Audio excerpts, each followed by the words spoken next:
Presiding Officer, what road and rail projects can we actually expect to see started over the next 5 or 6 years?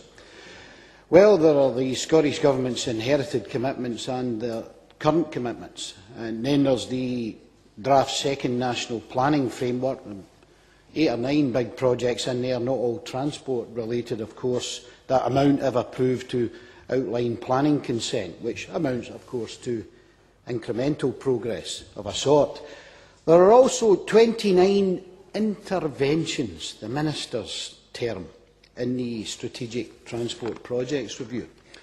Now, if there's a project you want to see started in this Parliament or the next, the fact is that it's mentioned in the Strategic Transport Projects Review doesn't necessarily mean a lot. The Minister says that the 29 interventions comprise many more individual projects, and he's on record as saying that some could take 20 years to deliver. So when the Minister says yes to your project, he really means that it may be an intervention in 20 years' time. Now, that's not yes. It's not even maybe's aye and maybe's no. It's actually the unique Scottish vernacular double positive. Aye, right. To be fair to the Minister, on the day that we debated in this chamber the Strategic Transport Projects Review, he did kill off some of the other projects on that 1,000-long wish list that he mentioned. For example, he appeared to kill off that day the Glasgow Crossrail project, which could provide through rail services between, I don't have time, sorry Stuart, South West Scotland to Edinburgh, to the 4 ports and beyond to North East Scotland. Sadly for the Minister, that very day he had to attend a scheduled meeting of the cross-party group on Glasgow Crossrail, of which I am also a member, and he got a bit of a rough ride at that meeting.